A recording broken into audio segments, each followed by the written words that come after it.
I got really inspired by this sculpture called Raven and First Men, which is in Vancouver. It was like really cool. So at one point I was making furniture. I had this idea of carving on the furniture. I thought it was my own unique idea at the time, but it turns out it's been done for a long time. What I've got, I mean, you can see some relief carvings there on the wall, but I wanted to do something that is a little, like those are low relief. I wanted to do something in high relief for the class, because high relief is almost like carving in the round, which you're seeing here. And it, uses a lot of the same techniques. And basically, for me, so I picked these hands. We did a carving like this up at the prison up in Maine, where they did a public art piece for Togus, a veterans hospital, and part of the art was a handshake. And I did carving demos for the prisoners up there of a handshake. I thought it was a good idea because it illustrates about lines and planes. So when I'm carving, I kind of get away from the idea that I'm carving hands or carving a dog or carving or whatever, because when I'm really carving is a series of lines and planes and controlling shadow. Because when somebody sees something, all they're really seeing is the lines and shadow, which goes in through their eyes into their brain, and all the imaging is actually done in your brain. And so you're responding to the lines and shadow. So as we get into it, I mean, you'll notice like the hands are a really good demonstration, because there's a plane here, a plane here, a plane here, a plane here. And so as we get going, we're going to be talking about first lining it out, then identifying the planes, then dividing the planes into finer tuned planes, and then adding your final surfaces, which is texture, and using the different tools to create different textures, because that reinforces the planes. So that's the general strategy that we're going to be going through. I was asked to say something about sharpening. So why don't we do that now? I remember once I was in a class with Chris Pye, and my tools were razor sharp, but they weren't working because they were too high. So you want to sharpen your tools at about a 15-degree angle. You see, it's like if I run the tool across the table, that's where it starts to bite. So that looks like about a 20-degree angle. As you keep working with the tool, the angle changes and you have to refine it. But this is a decent angle. If the tool is up here and you carve like this, then your blade isn't even touching the wood. So you can have a razor sharp tool and have it not work if the angle is too high. So you're working with a 15-degree angle like that. And so that's a nice comfortable angle for me. Well, I can, do it here. That's a nice comfortable angle. Whereas if it's here, it's not, you're stabbing in.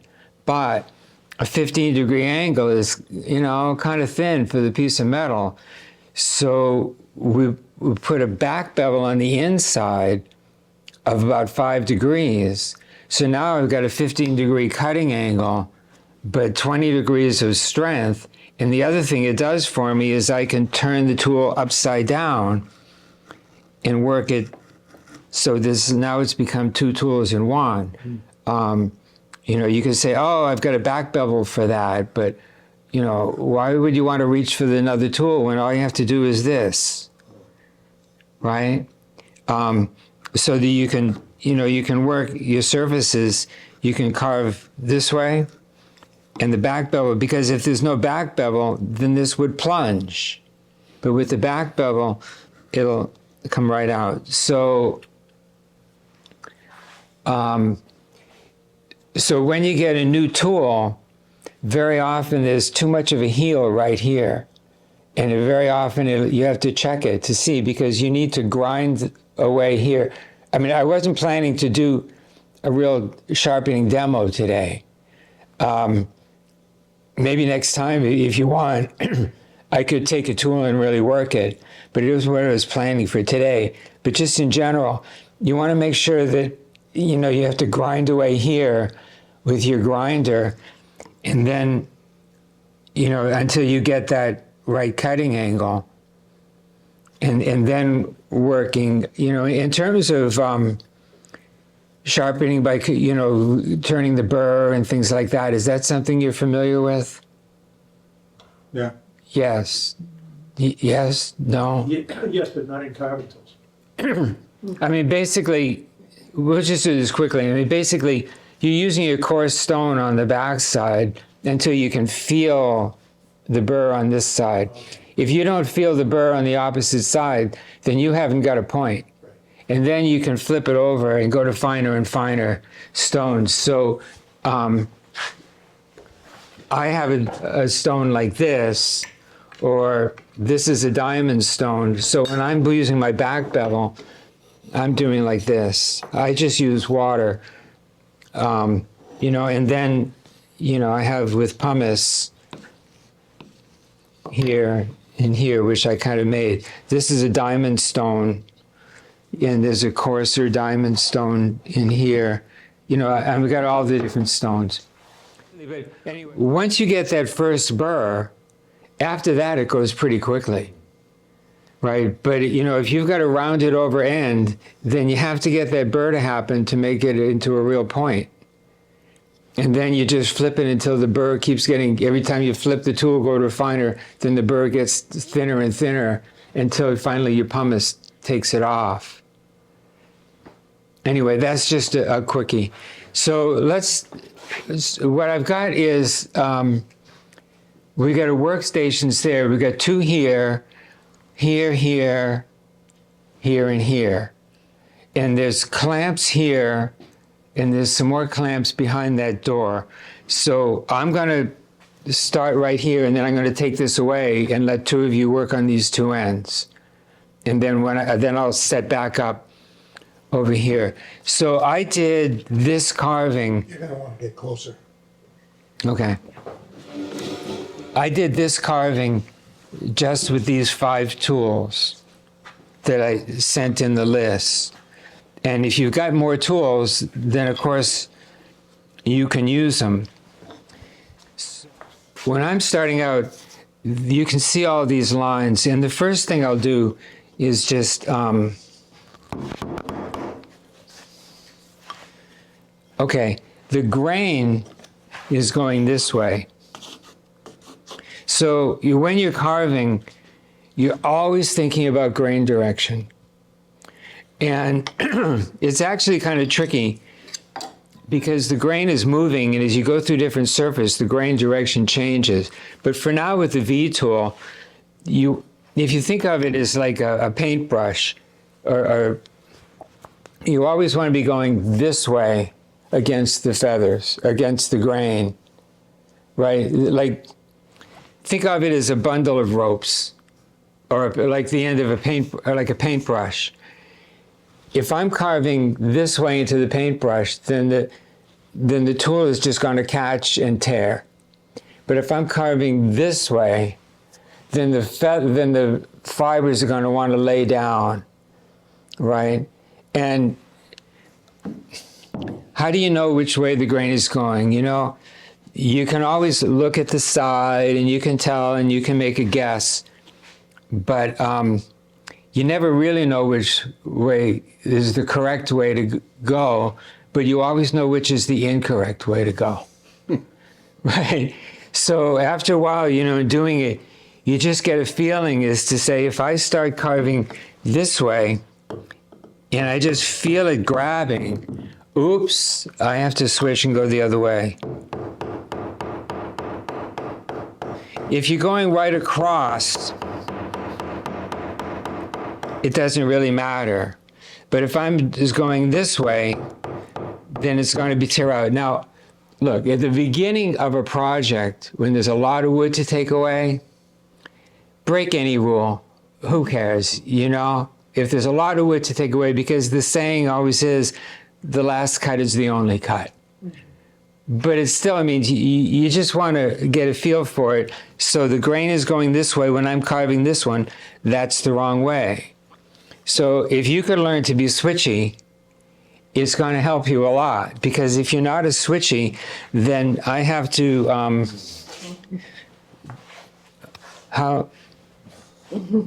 right? I mean, this is not how you want to do it. You're right. So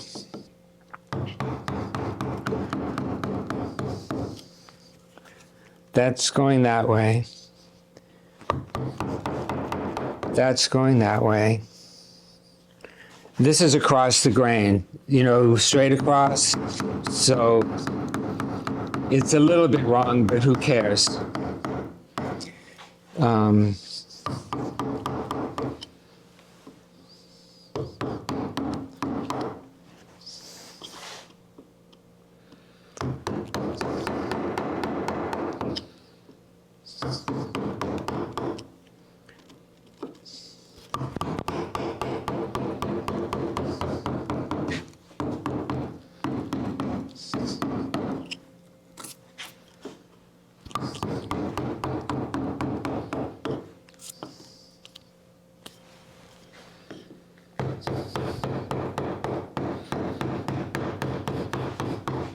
So after I've done this, that's what I'm going to have you all do on yours. I mean, what I'd like to do for the going forward is I'm going to do a small demo and have you all kind of do your project up to that point, and then I'll do the next small demo. That's the wrong way. So are you outlining up the? I'm just carving all the lines that I'm seeing. Right down the line. All right. So like with the V tool, there's a good side and a bad side. You know, when I'm saying go in the right direction, this is the side that's my good side, because this side of the tool is going in the right direction. By definition, this side of the tool is going in the wrong direction. So I'm thinking, well, this is the side that I want to be good. So when I'm saying go in the right direction for the side of the tool you care about for that particular cut, because this is going to get carved away. So I want to make sure that the wrong side on the V tool is on the side that is going to get carved away, right? So this one,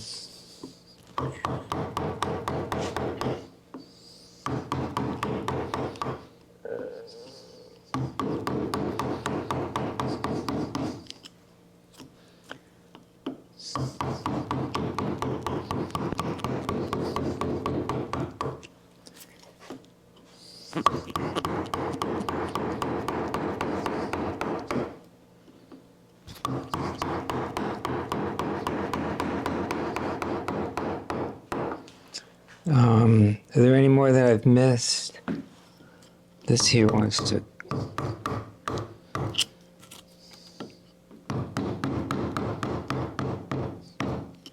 Okay, so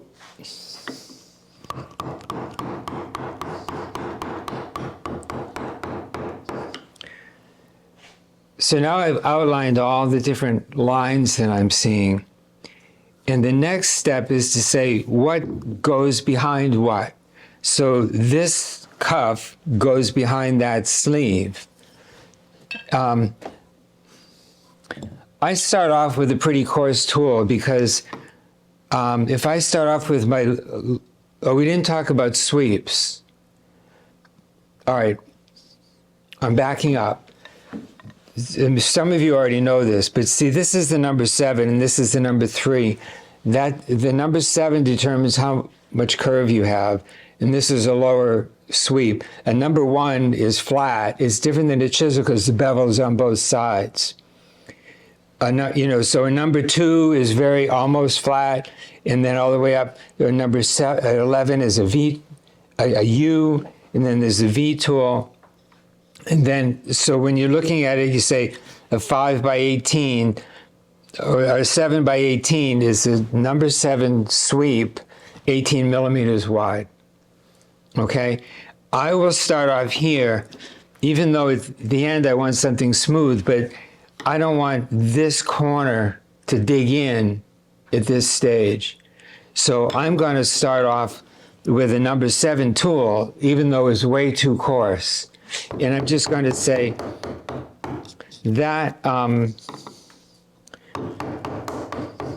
that sleeve or cuff, where it's going behind the sleeve of the sport coat. Right, and now I can go back and get those center lines that got raised.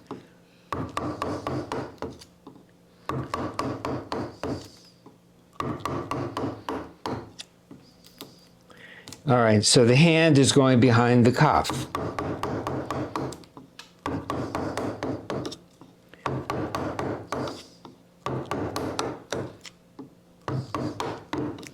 And this hand is going behind those, I missed a line here. Where's my V tool?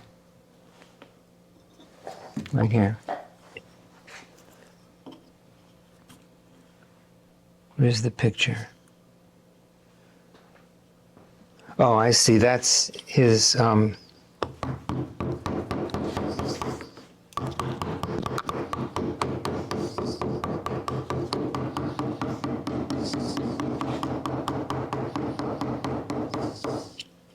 okay, so this hand is behind those fingers.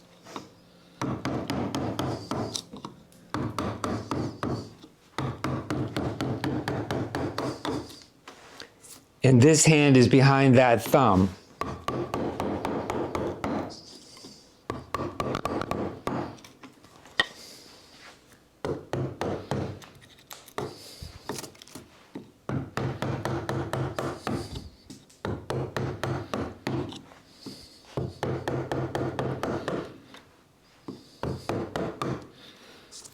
Okay, but over here, this wrist is behind that finger, right? So the thumb is on top over here, but the wrist is behind, so it's switching.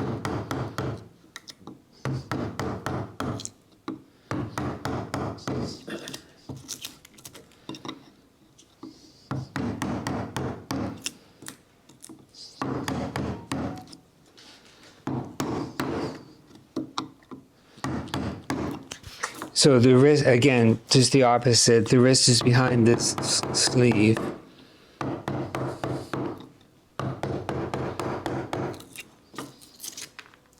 Oops. So the reason for starting with a V tool That's your stop cut. is to maintain the lines. Yeah, well, you could consider it your stop cut. I mean, usually when you're thinking about a stop cut, you're thinking about this way. Right. But it's really doing the same thing.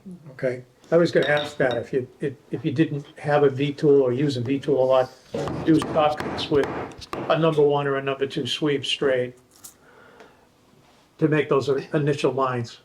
It's going to be a lot more work. Right, yeah. I'm watching them going, yeah, that would be a lot more work, but Yeah, you could. I mean, look, you can do it with a knife. yeah. You know, take a knife and just cut it, and then take a little piece and cut it again or whatever. Yeah, well, oh, okay. Yeah. You see, who was it that was the shop teacher? Okay, having been, you've done more teaching than me, you know?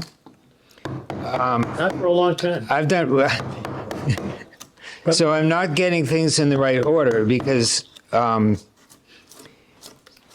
okay, there's 2 basic grips on your tool. There's your normal carving grip like this. The thumb is that way. And basically what's going on is the 2 hands are resisting each other, right? So you can, Control. but where are you really watching me, you know? You see how the tool is rolling? I mean, you can just push through like that, Well, see, I'm on the wrong. Remember what I was saying about you can't tell which the right way? I'm on the wrong way in the grain right there. It's fighting me. So let's see what happens if I do it this way. I'm a righty, so righty is my more natural, but here I'm doing it lefty. But there's a rolling motion. It's like the tool wants to slice. I always say that if you had your kitchen knife razor sharp and a tomato, and you whacked on the tomato, you're going to squish it. But if you just take that knife and put it on the tomato and just slide it, you can cut, you can cut thin slices right off the end of the tomato with no force, and it just cuts right in. You're trying to do that. So, you can do carving like this, and that's fine in the right time. But I always like to try and do a little bit of a rolling motion so that the blade is slicing rather than forcing. And so the two hands are working together to create that rolling motion. This hand is resisting and this hand is pushing, right? The stabbing cut or the stop cut, well, let me do it with this. I've got a long ways to go, so I'm going to break every rule, right? So, what you can do, and, later on, you're doing this even more. This is like really early in the game. Yeah. But you can see that I just made a nice line there. And now this chip comes out. So, later when we get towards the end, you're going to be doing this all the time. But right now, we're just searching for the planes. Right. And the starting point in searching for the planes is, outlining it with the V, then determining what goes behind what. When you say the plane, like this here would be the plane. Our surface, yeah. Surface. Right, on this.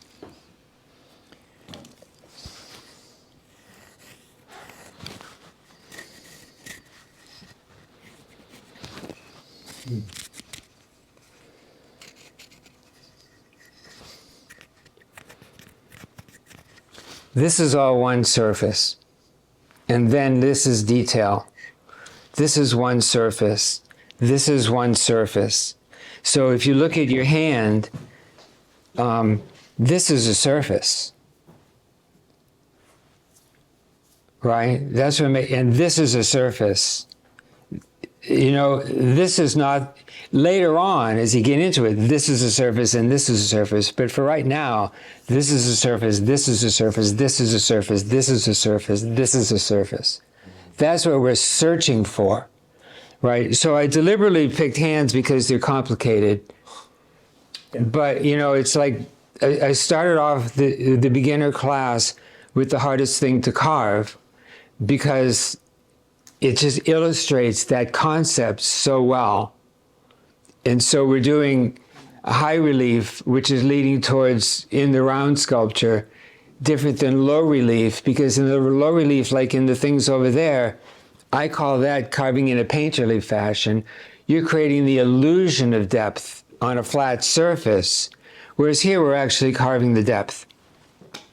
So let me just finish this. You see, this hand here, this finger is behind that finger, right? So I'm going to make that go behind.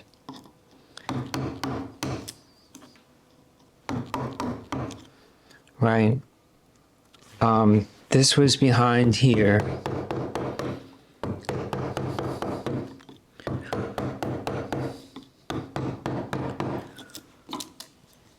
So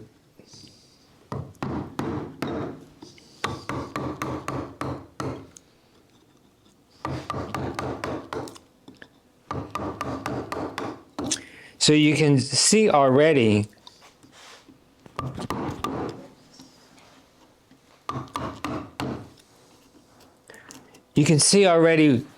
it's starting to have its own depth already just by identifying what's behind what.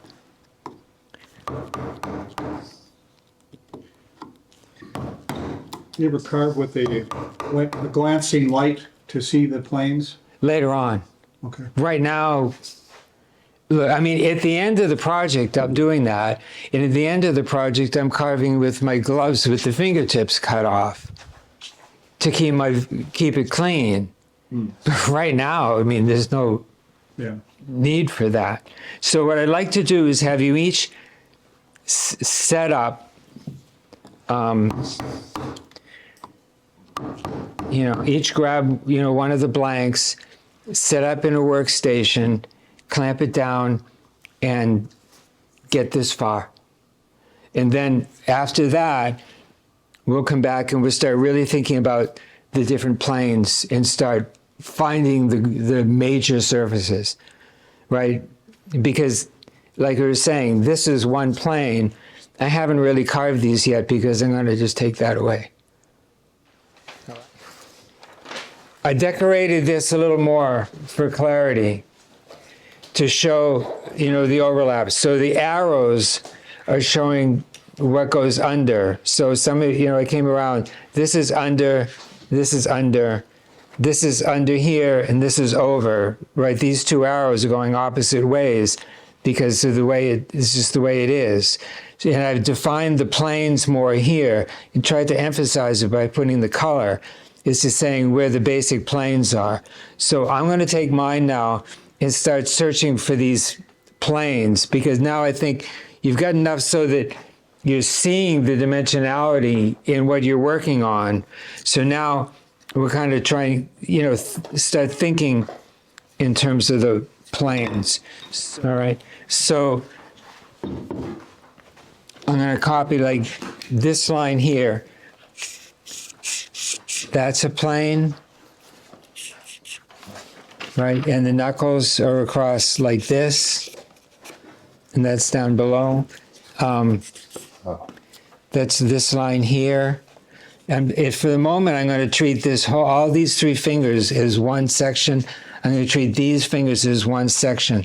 Now you'll notice on your hand, like this is a surface. That's what I'm showing here. Right? So that's this surface over here. This is a surface, this is a surface, and this is a surface. 1, 2, 3. Okay, so now I'm going to start saying, okay, I'm really going to, and one thing is like, you can't be, at this stage in the game, don't be shy, all right? I mean, what you're doing right now is like removing a lot of, I mean, there's a lot of wood to take away. So I'm really trying to get under there. What I'm carving now is this surface here. So I'm carving away from there. And as I'm going, where's my V tool? I'm going to reinforce this.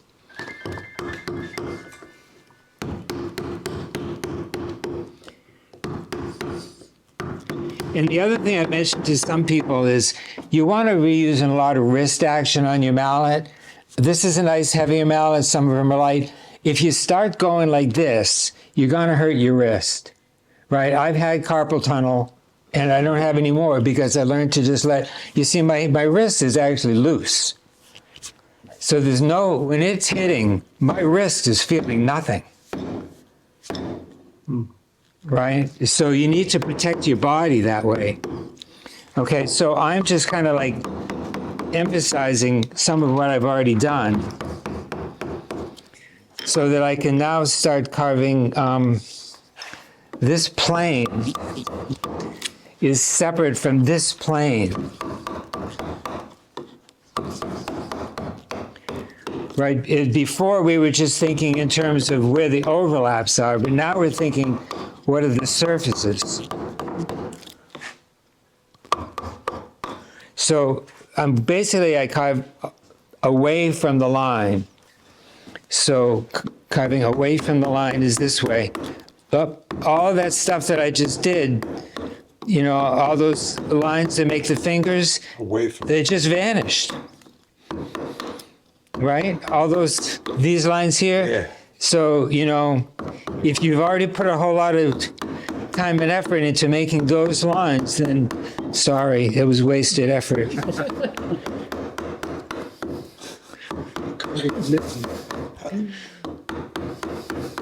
Has to be lit before it's a glove. Right? So this surface is here. Okay, stupid question. When you don't already have this done, though, so you're just looking at a picture again. No, you own get your hand. Gotcha. Right. Yeah. And doing this.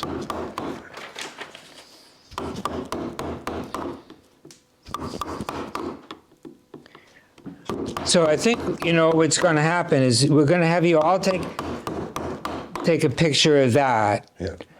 because you're not going to, you're not as fast as I am. I'm sorry.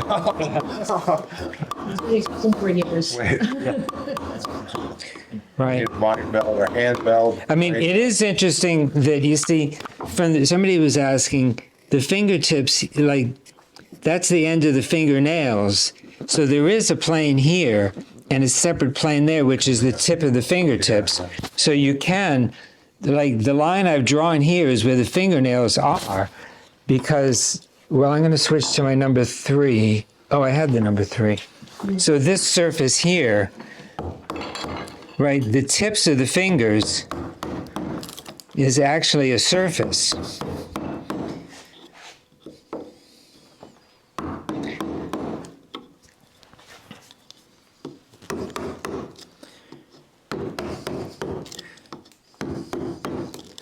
So, you know, natural to the process is you're losing your drawing and you're restoring your drawing.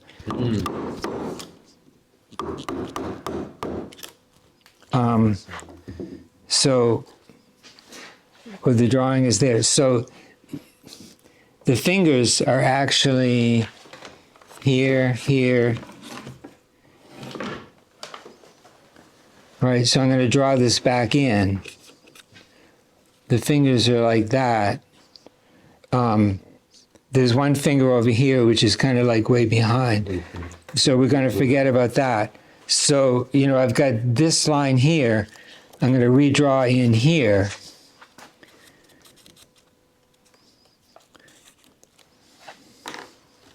Right, so that's... All right, so when I say, you know, don't be shy, I mean, at this point, there's a lot of wood to remove. So we just need to remove it. So basically, what you've already done in terms of finding what goes behind what, now in a large way, you're re-emphasizing. So this is the surface. This is the surface. And this is a surface. Oops. Who cares about that? That's no big deal. You know? I meant to do,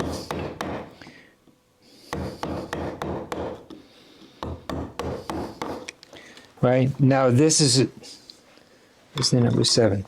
These surfaces,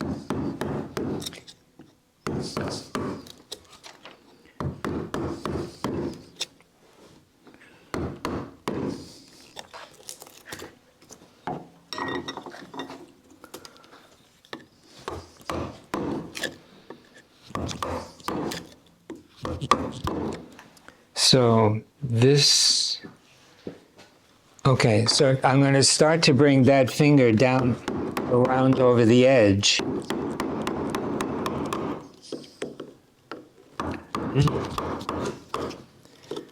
Right? Because this way, right, right, that surface is coming here. That's this line is coming here. right?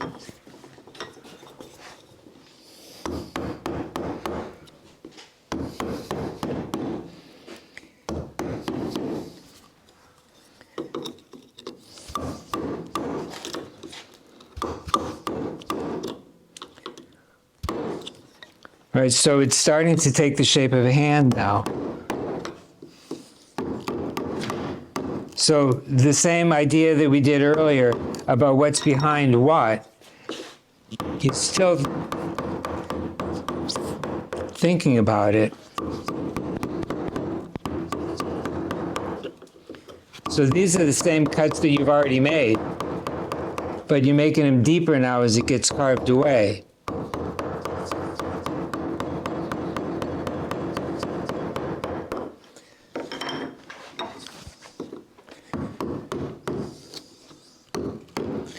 You know, theoretically, you don't want to pry. You want to cut.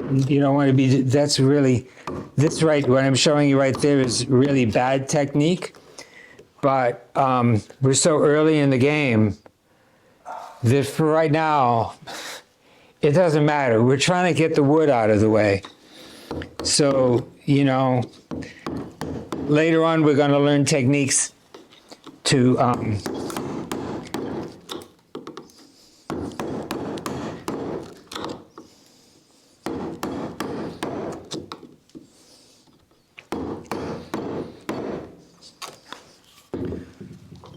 right, so the wrist is coming here and here, and then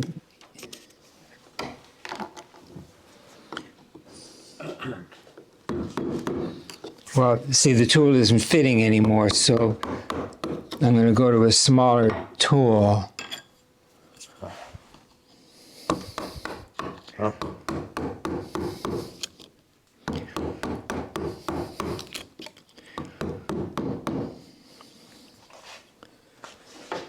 So,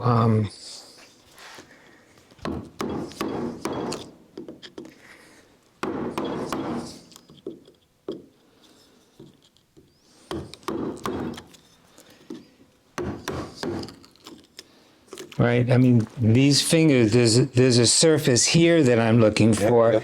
and it's got to actually go all the way down to the bottom.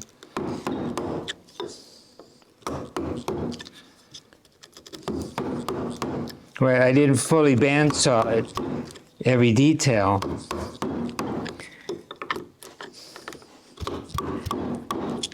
So I'm going to go all the way down to the bottom and right into the MDF that it's right. See, I'm all the way down, carving right into the MDF that it's glued on. That's your wrist line or the? Yeah, right? I'm bringing this surface all the way down to the bottom and right carved in. So, see, what I'm looking at here is this plane here comes here, right? So this finger, we have this same concept. This finger is overlapping that wrist. So, in fact, you want to...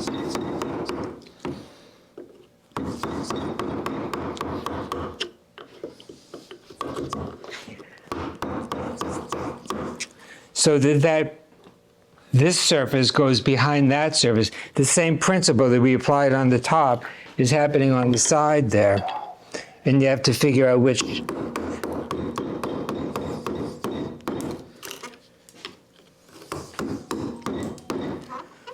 Okay, so this surface is coming around to here.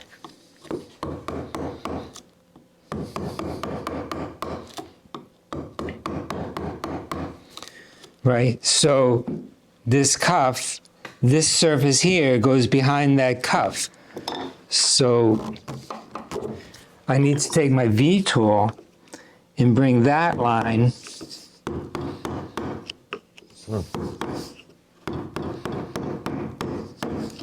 all the way down to the bottom so that this surface could go behind that surface.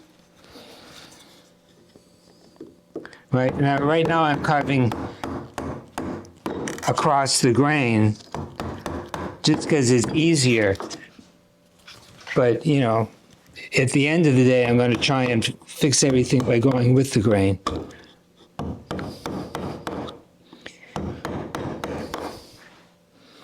Right, so that's this surface, that's this surface. This line here actually wants to go to the bottom too, because you have to define that thumb. So basically, we're bringing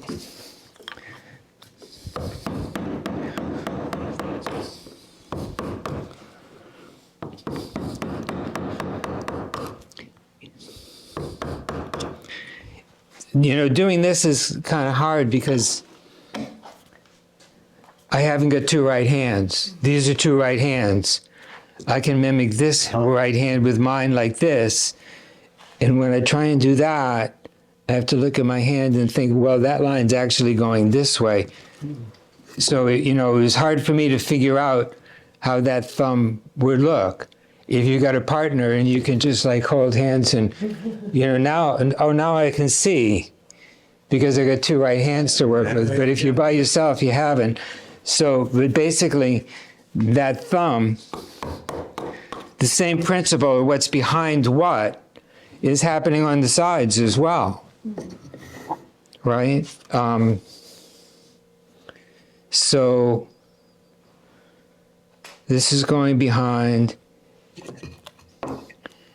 So this line here goes all the way to the bottom.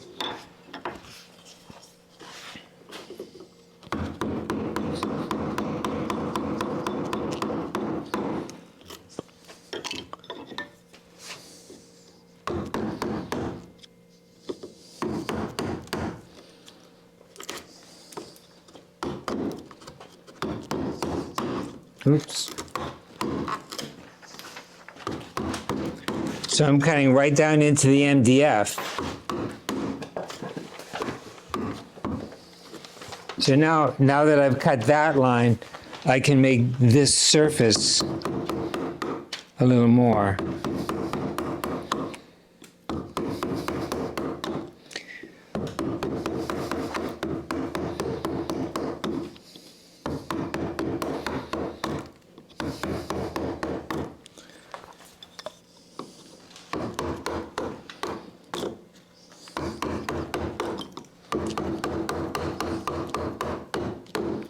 Now it's easier to see the fingers in this hand are not flat. They taper this way. Yeah. Yeah. But I mean, look, just by the process, you had to start off with them flat Right. because, like I said, right now, this is we're searching for the surfaces right now, right? So this surface, that plane. So when I'm saying don't be shy, like when you were doing that first step that we showed before, you guys were being a little bit shy because you were cutting like a 16th or an 1/8 inch deep. You're saying, oops. But that was really part of the searching out mechanism to find where you're going. But now look, I'm already 3/8 of an inch deep there and I got more to go, right?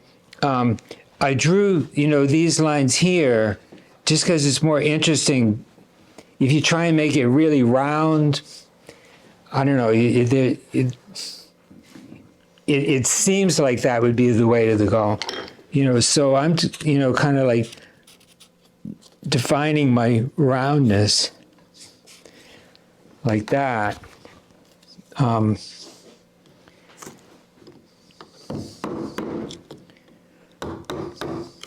Right, so the same thing where these sleeves are.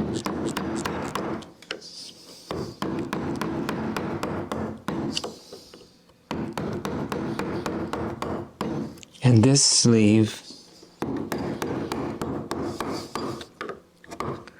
And this.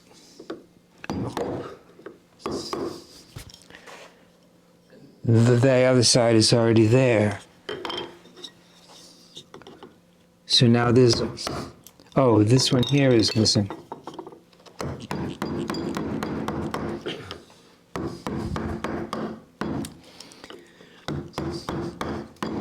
So when we're saying, this is high relief instead of low relief, bringing this around the side and finding that same concept that we did on the top on the sides, that's what makes it into high relief. Okay. Right? Because high relief is when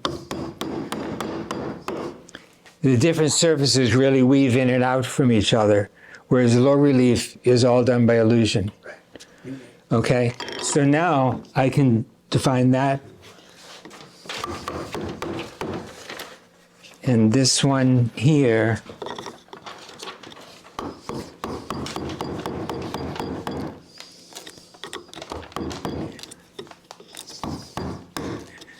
right, now if you get a little tear out, you have to remember the other rule of thumb is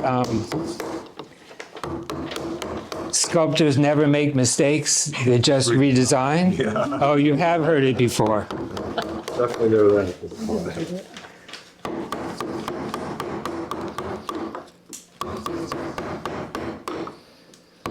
Well, there's no such thing as hoops. There's no such thing, no. I meant The outlet becomes a tricky. Yeah.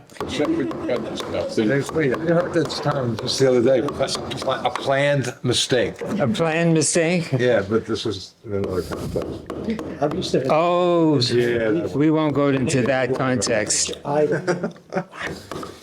All right, so now,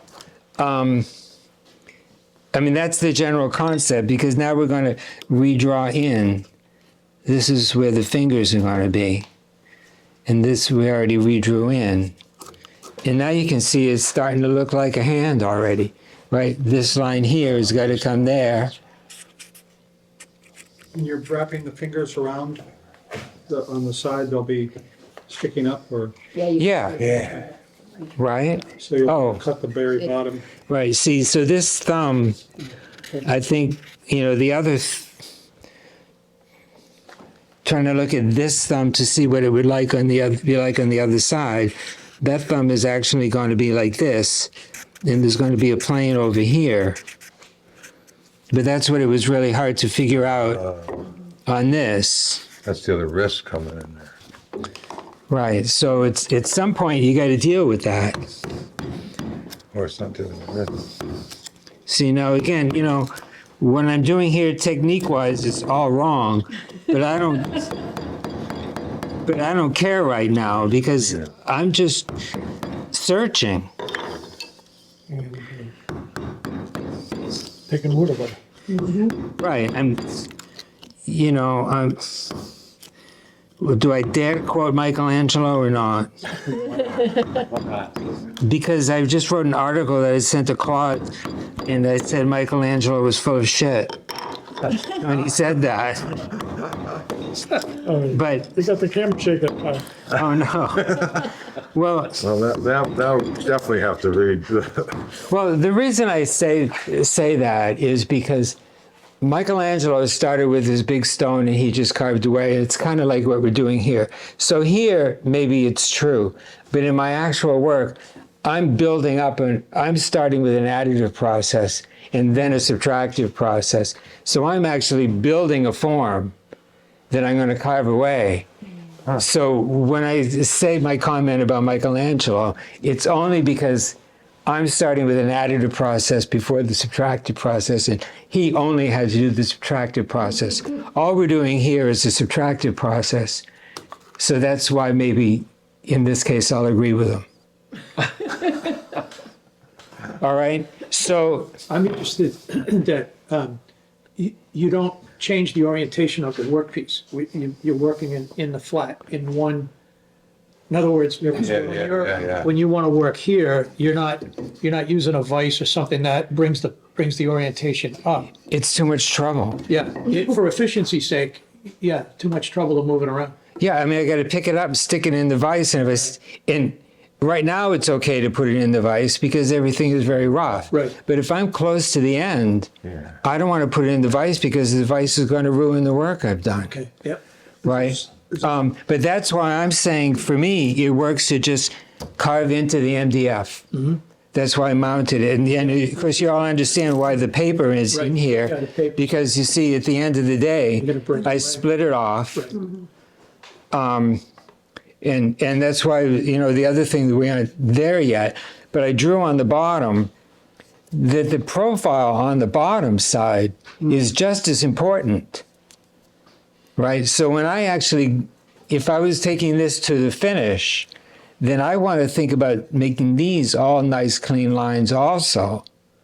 Because if they're not, then, it just doesn't, Doesn't show as a, But you're That saying shows well. You'd undercut it. You'd undercut it to make. yeah. Well, you can see right over here, I didn't cut all the way down to the MDF. And there's this bunch here that I need to fix to make that a finished piece. But we're not even close to that yet. right. Right. I mean, for right now, I guess that's the short answer to your question is it's easier for me to not have to move the piece around a lot. I followed And it's mine. easier to just cut into the MDF. From that end. And then when it's all done, when I pop it off, fix those lines. All right. So we got another hour and 10 minutes to get as far as you can.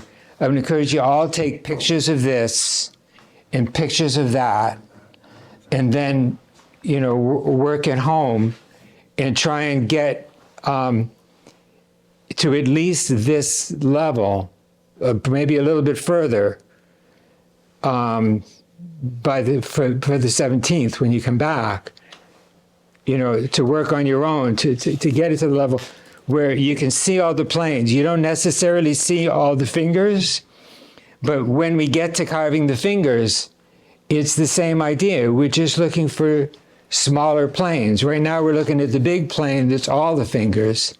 Later on, we start thinking about the smaller planes that are in the fingers, but we're not there yet.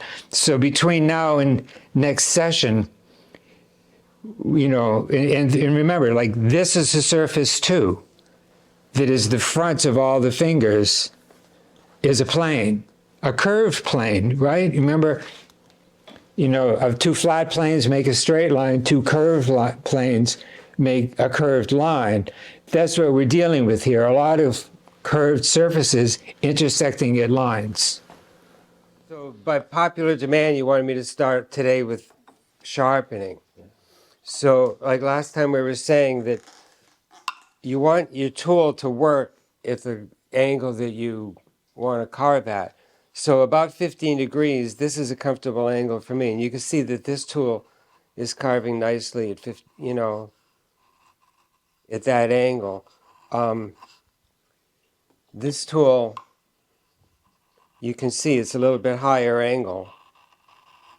So, I would rather be, here like that. But you see how it's just skidding along. But when I go to that angle, that's the angle that tool is working on. It's a little high, but that's workable. The first one was really nice. This one I think is a little bit higher. But this is that's still working for me. If I was like here, you see how it misses, but at least I'm not up here trying to carve. If it's too high an angle and you try and carve, you see what happens. You can't do it. Happily, I didn't have a tool that was really horrible. So, this tool here works, but that's what I'm going to, use as my demo. So now, when you get a tool out of the shop, you think, oh, it must be perfect. But very often, you get a tool that's shaped like this. And what happens is that this point here, the tool wants to rock right on that corner. So the first thing that I'll want to do is round that off so that instead of rocking on that corner, there's a smooth transition as my tool is entering the wood. Now, when a tool is dull, it'll look kind of like that, right? This is where you've dulled off, you know, a nice little round tip. So you can hone and hone and hone, and you're not going to get a sharp tool until this is gone. So you need to take off all of that metal here until what ends up happening is it ends up looking like, oops.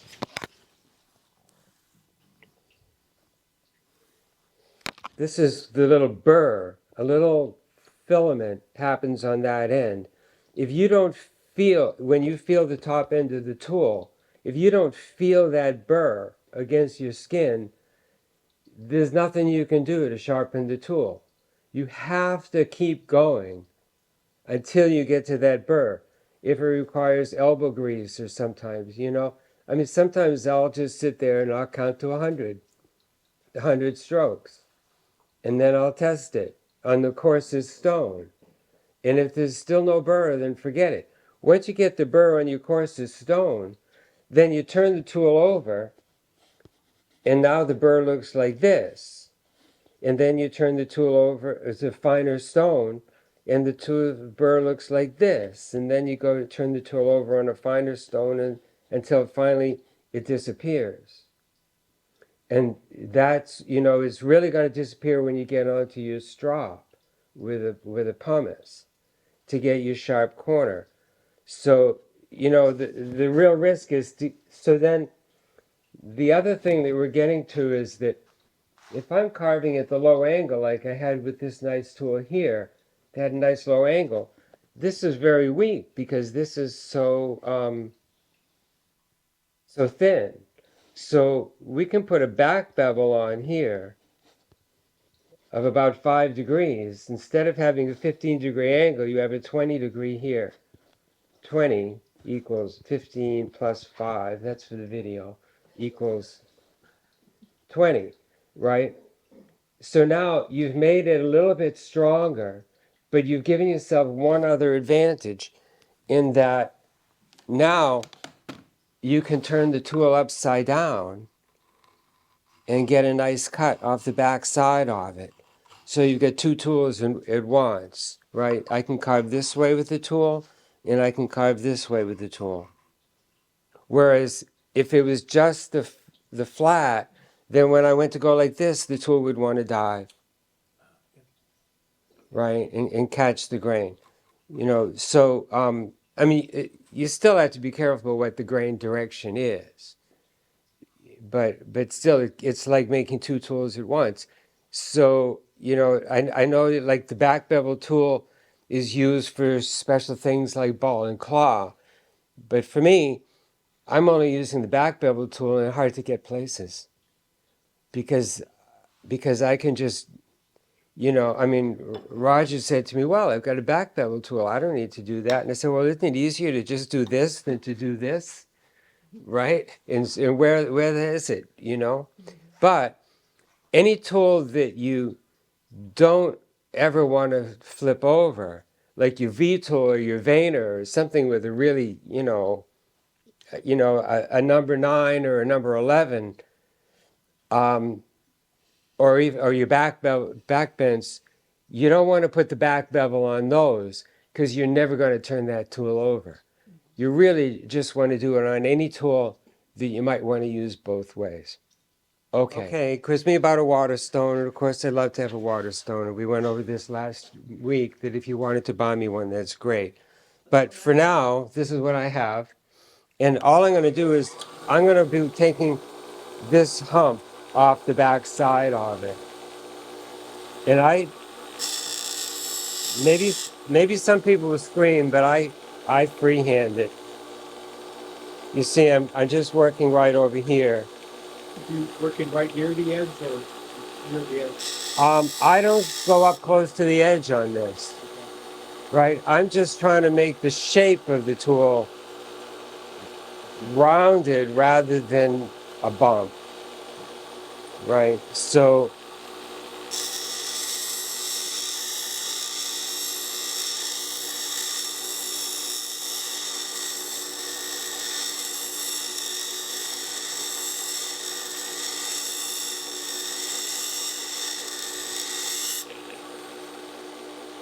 I don't know if you can see, but I've, taken off that shoulder there, right? So I can go a little bit further on that.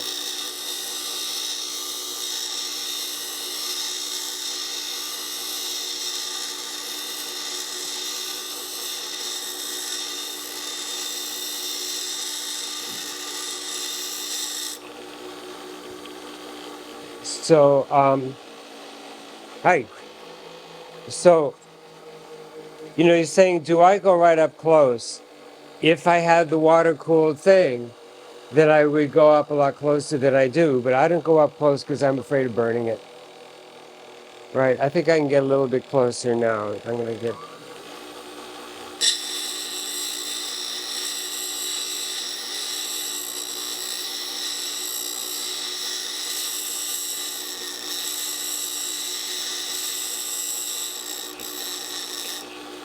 So I'm watching the scratch marks here. Now I've got scratch marks that are all going this way from the stone. So, that's how I can tell how close I am.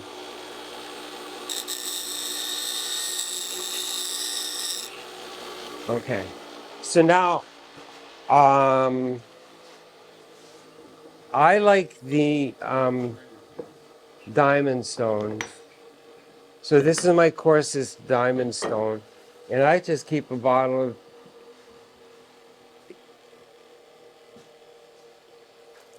And as you can see, I do it here a lot, and that's why there's all these stains on the desk. But so, you can use a figure-8 motion. You can use, like this. But basically, you want to be holding the tool at the angle you want to be working it, because that just makes sense, right? Because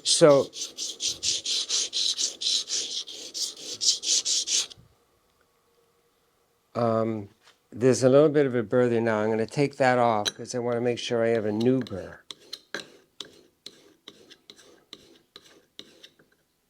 And I also have these, which are diamond stones.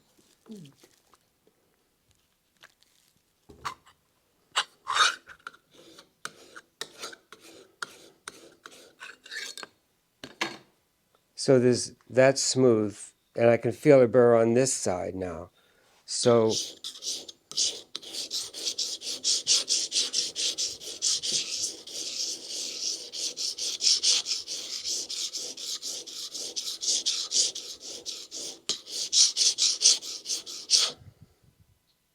not there yet. So now you can see on the back side of the tool, it won't show up in the camera, but you can see that the scratch mark, there's going to be a new set of scratch marks going crosswise. What grid is your diamond? Just out of curiosity? I actually don't know what they are because I can't read it anymore. But my Waterstone is like Feels like a 600. okay, it's a 600. You ever blacken the blade with magic marker to be able to see where you're going, or? No, but I do sometimes put on glasses so that I can, see the scratch marks. I see. But as I was saying, the real thing that you're going by is the burr.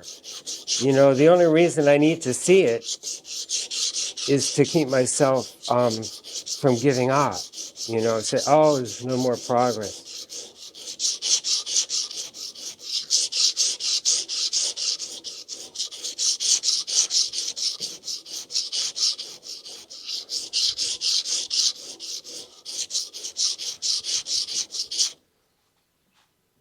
Okay, so this could take up a half an hour of footage.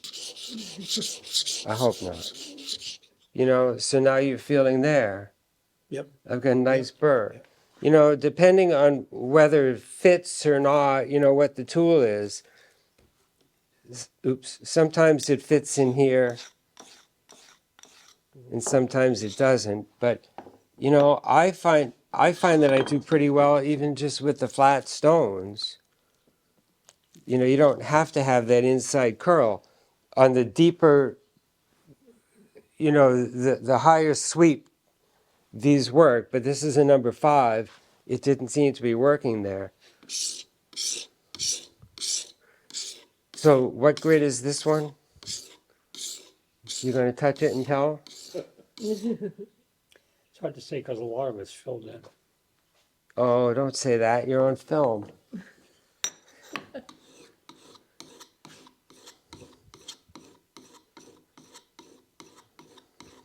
I wanted it.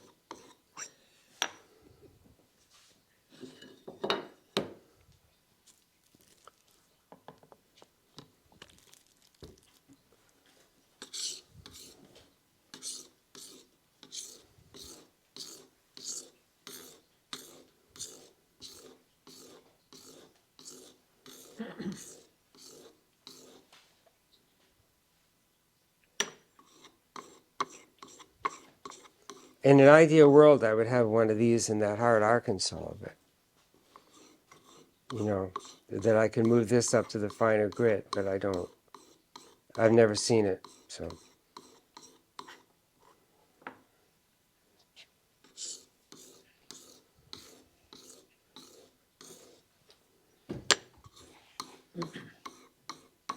So the tools you buy directly from manufacturer or a dealer, a tool that you buy from a manufacturer or a dealer will not have this type of edge. It'll generally be, unless you're lucky, it'll generally be too high an angle and will generally have too big a bump here. So you should be doing this on all of your new tools. Then you're saying, Yeah. yeah. Yeah, that's why, you know, people say, well, why do I have to rework my new tool? Because, you know, shouldn't it be perfect when it came from the manufacturer? What's the definition of the word should? Well, yeah, it should. The version of perfect. Right. I guess what we're saying is you've got to be more skilled than the guy over there. Now, if you're getting it from Lee Nielsen, that might not be the case. It might be fine. But anyway, so if you feel that now, Oh yeah, you're not feeling it on either side, yeah, right? yeah. But you're still not really there.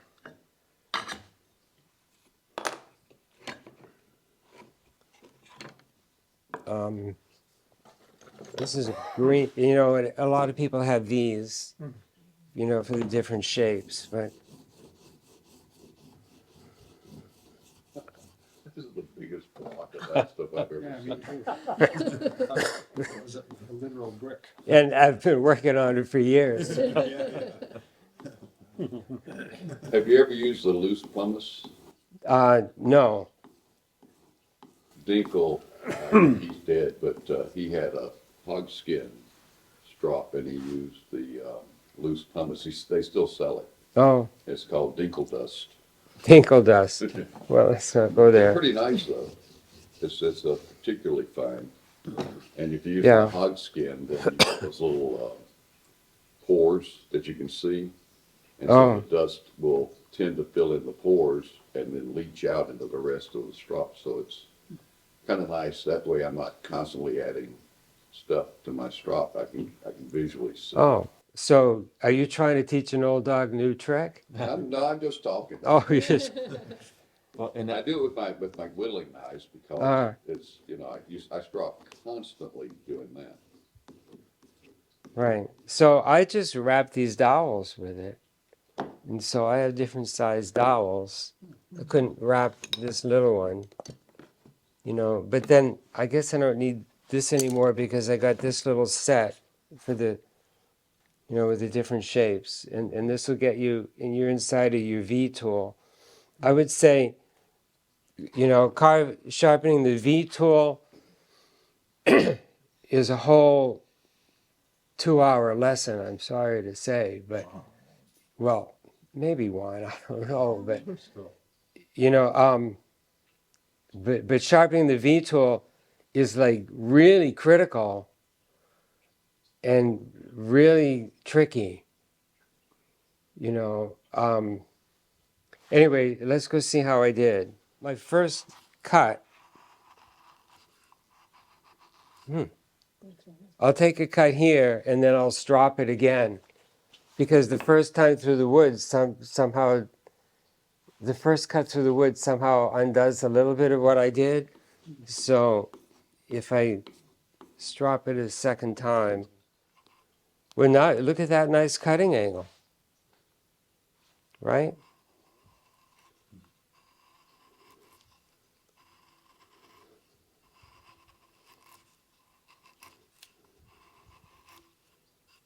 Nice smooth facets. But it's a slicing motion rather than a pushing motion. And I think, like you said, it burnishes the surface, and then you're getting back to the old cliche, the last cut is the only cut. Because what you really want is that burnished surface and then go away. Okay? The other thing that I would say while we're here on this is that your two hands are doing opposite energy. This hand is resisting and this hand is pushing. Right? Because if I just do this, then oops. And so there, it's two forces that are balancing each other. And the other thing I've said to a number of you is that, you know, people want to do this and there's no control over your blade. You want to choke right up on it. And the other thing that I've said a million times, I think it was Nora Hall I went to, who actually sold me that big block. She was the first time I saw anybody switch hands. Right? And if you can learn to switch hands, you'll save yourself a lot of gymnastics and yoga. You won't have to do yoga anymore. Right? I just made that up just then. Right? Child's play. Right? Because, you know, you don't want to be. Yeah. Control. It feels out of control. Now, on my left hand, I choke up on the mallet. Okay. Yeah, yeah. Kinda like, The right hand, I'm here. And I was saying before is like, let the mallet do the work. Not, right? Because otherwise, you'll hurt your wrists. I mean, you get repetitive stress if you're using if you're using muscle. You know, you just want to like. And the other thing that's interesting is that if I just want to take a little bit, I can actually lighten up on the mallet more than with my hands, because in my hands it's harder for me to, oop, oop, right? So if I'm really trying to get in there, you know, carefully into a little corner, then the light, right? Like well, if I don't want to, like I did the stop cut there, if I don't want to break that surface, if I'm doing that with my hands, then there's more of a risk of knocking out that line I just made, right? But with the mallet, I can really control.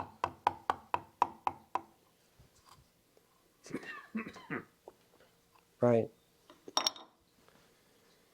Okay, should we get back to this? I don't know how far along each of you got on it, but all right. So I think on the car, like we did a whole bunches about finding the larger planes, and today, you know, I'm thinking about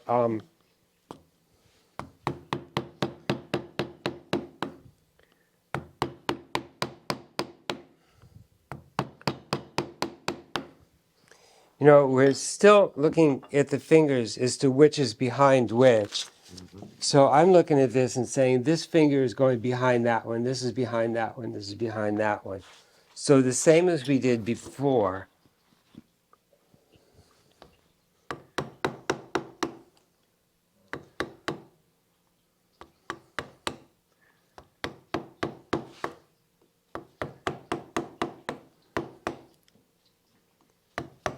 I am better righty than I am lefty. This was too much of a sweep for what I just did.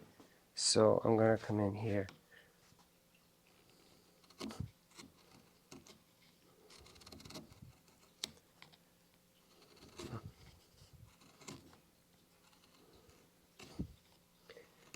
So now we're going to start thinking about rounding off the fingers. So this finger is going to round in this way. And so, you know, everything that we did last,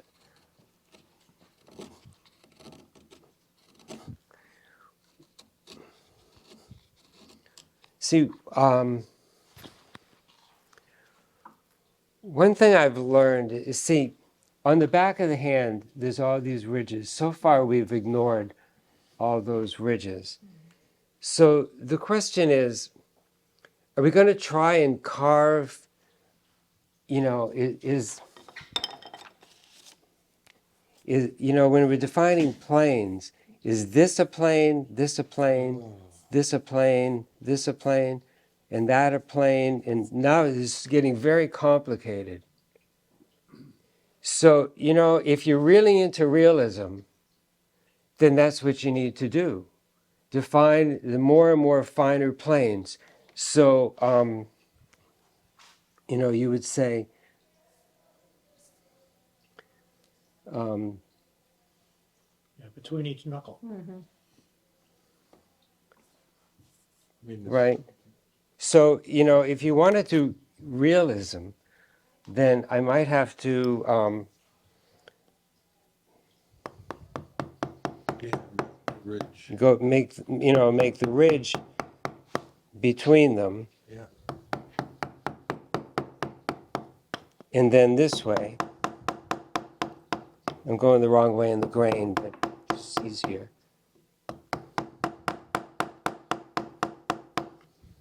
Right, and then, where's the one I just did? You know, come to this surface this way, And that's your plane going down. and then this surface this way. Well, you know, I have to work it, but, Yeah. you know, there's a plane that way, and a plane this way. Well, I'm having a little, you know, trouble with the grain direction here, but still, right? So there's two planes here, then there's another plane this way.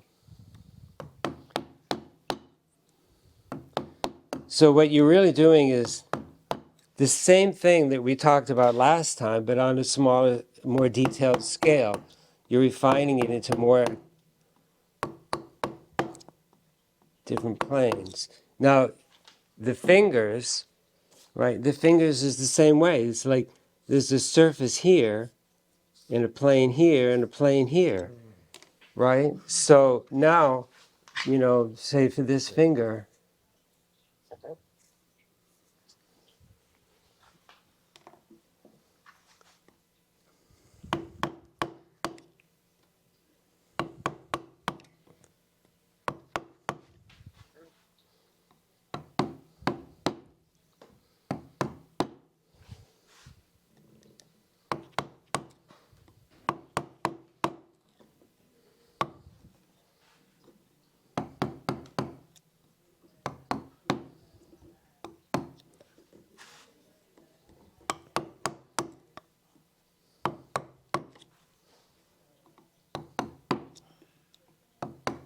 I read somewhere about a circle that was described by an infinite number of tangents, basically planes intersecting each other, and, you know, so you get a curve, and there's so many oh yeah, planes that they make a circle.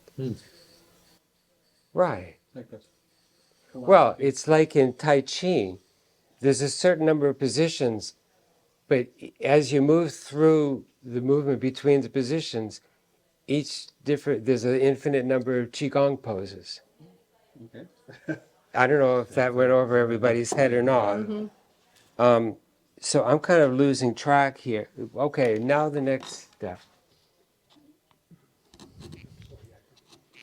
You ever get to the point where you use scrapers to Um, finish your? do I ever get to the point where I use a scraper? Of course I do, but will you delete that from the tape? Because in an ideal world, everything comes off the tool. But the next thing I want to show you is, well,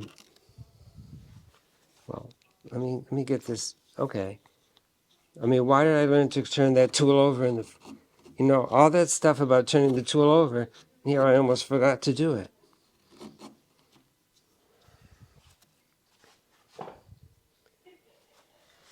Well,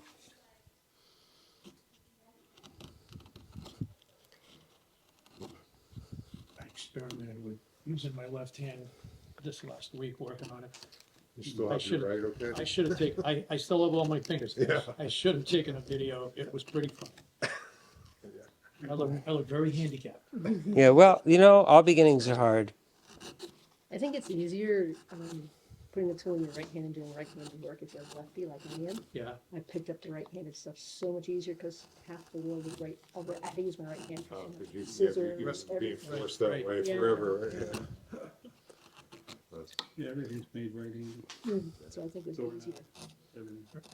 when you're in Well, practice, right-handed skill is right-handed spot. predominantly left-handed, or do you have to swap Can be because like this. Yeah, you pretty much gotta be, right?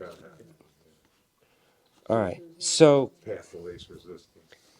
My favorite move that you're working up out of Bradford now? Elkins. all right, so look, I'm not going to do the whole thing. You can see how it's, now you're seeing, these here are coming out, and I've used this, a pretty flat tool here, but one thing that I'm very aware of is texture from the tools. So I can emphasize those difference in planes, for example, by using, where's my number 3? If I use my number 3 on this side, and my number 3 over here, and if I use, this is a number 5, I use the number 3 on that side, and if I use the number 5 on this side, then I'm going to get a slightly different surface. Now, I'm taking off the flat top there. It's kind of asymmetrical.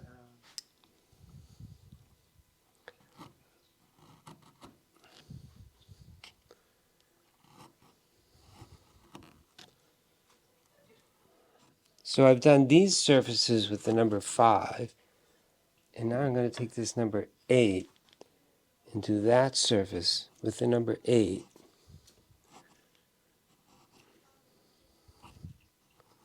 So the truth is, I do use tools other than the mallets and the gouges. So I just wanted to show some other things, because when you get to, your spoke shaves can be very useful in defining some of those planes. But I have these little spoke shaves that I really love because I can, control them a lot. And kind of quickly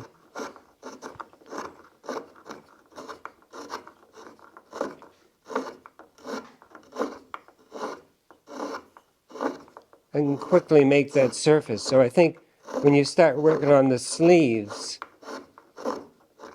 now I also have these luthier tools. I have this one and I have a smaller one.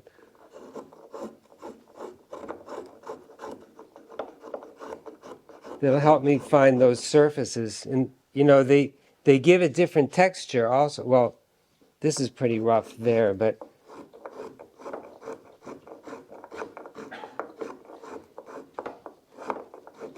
I mean, I can define my surfaces pretty well and then go, afterwards and put my final surface on by hand. But that, these other larger tools would help me find some of those shapes and remove, when it's time to remove a lot of wood, at the same, those other tools work very nicely. The other thing that always, everybody always finds difficult, to me too, is getting that last little corner in there to come really clean. And the important thing is that the fibers have to be cut, not torn. So, you're always trying to match the curve to the tool. This is the number 3. And then, sometimes just by flipping it around,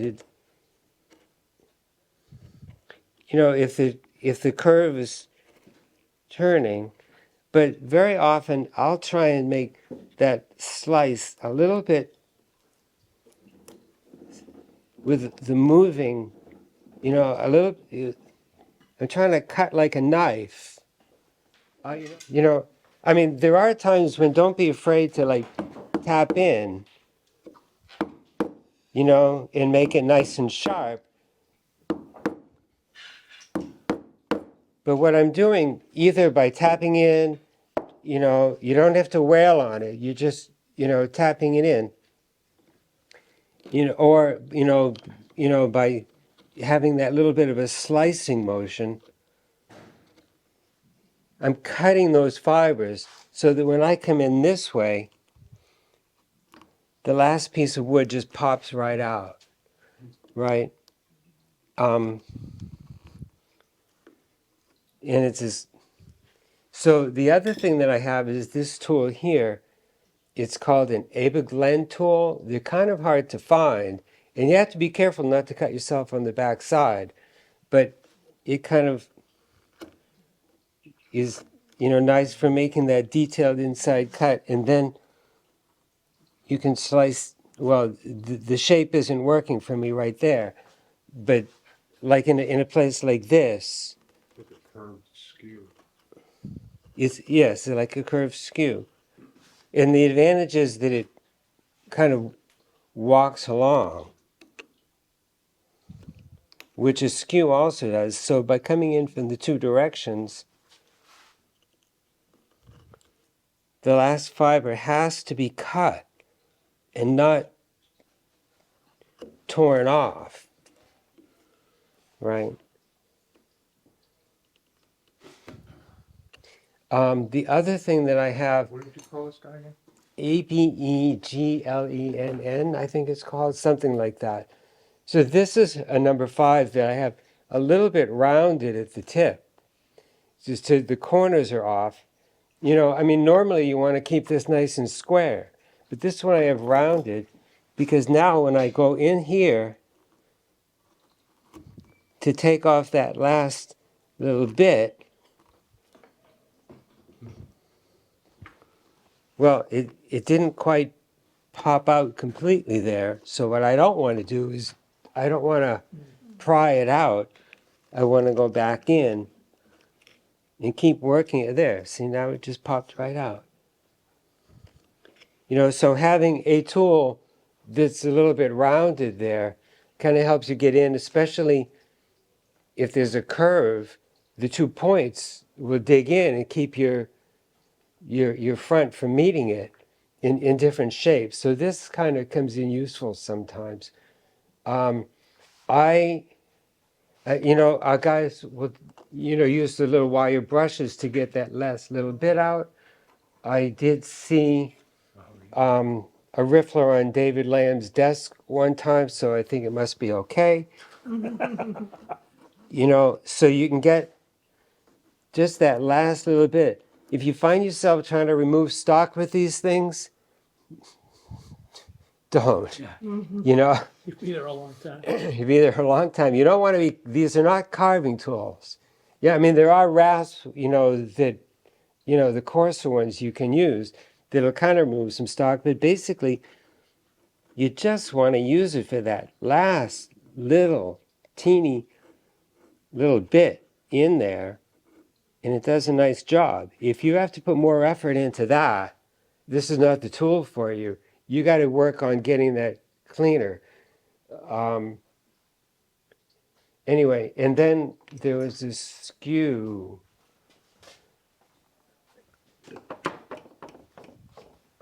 Somebody said that the Abeglen tool was like a curved skew, and that's right. But the skew, it has the advantage that if you rock in on the heel,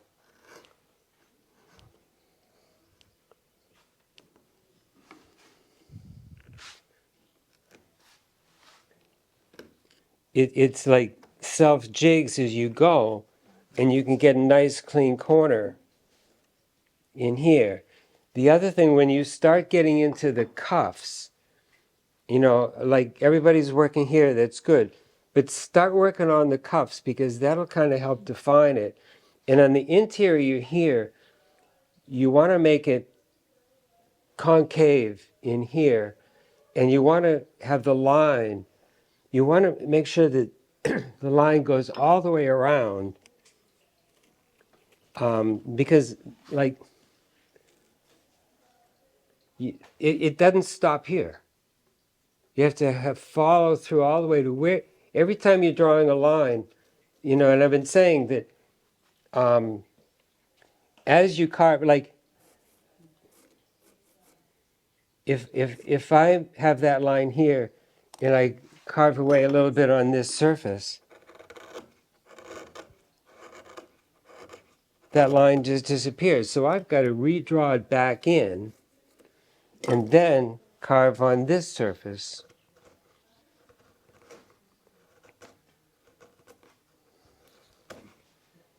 Right, in order to keep it. So as you're carving, you're very often going to carve your lines off, redraw them in right away. And sometimes when you look at it from this side, the line, like on this side, looking from here, maybe that line wants to go here, and looking from here, the line wants to go here. If you go back and forth, then those lines will eventually merge into one line. But the idea is that every line has to go somewhere. It has to follow through because it has to have a start and an end. So this line here has to go all the way around to here. What's it going to do? What's it going to do over here? So this line here, all the way around. This line starts here, ends there. Starts here, ends there. This surface, I can do, well, maybe better with this pencil. When we're defining that surface, it starts here, ends here. This surface here that we talked about, the line defining the surface starts here and ends down here. This line starts here, ends here, starts here, ends there, starts here, ends there. So when you're redrawing your lines onto them, think of the whole line, not just the little piece that you're working on. Where does that line go, and follow it all the way around to where it logically leads?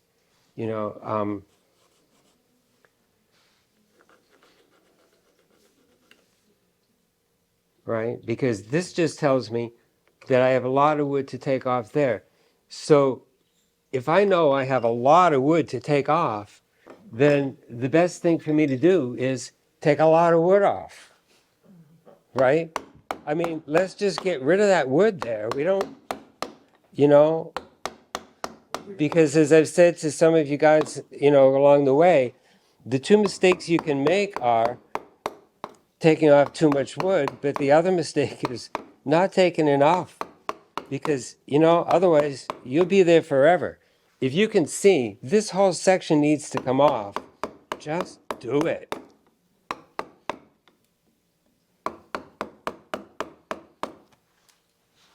Otherwise you spend days,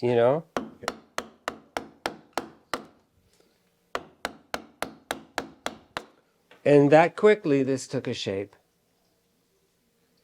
right? So that was the speech that I wanted to make now.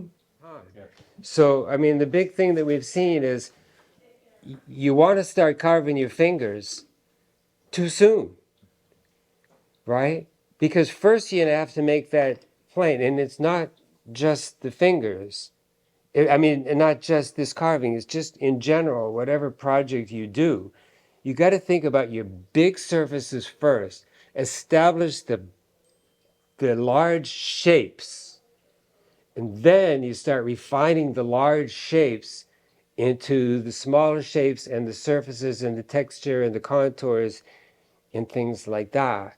You know, because like, I mean, here I'm drawing in the fingernails there, but it's way too soon to be thinking about carving those fingernails, because you could put a lot of work into carving a fingernail perfect and find out that it's not in the right place. You know, very often when I'm carving on the animal carvings, I'll put the eyes on just to try and find it, but most often I have to recarve that eye because, you know, you as you're working, you find, oh, this one's higher than that one, you know, I mean, that's just part of the course, that you're going to carve stuff that you're going to carve away. That's going to happen all the time, but it's part of the searching process. It's like, you know, with the eye, I'm searching for the eye's going to go, try it here. But still, you don't want to be bogged down in carving this fingernail until you know that it's on the right surface. So I guess the last thing I'd like to turn you guys on to is utility kilts. I mean, these are the most comfortable thing in the world, you know, right?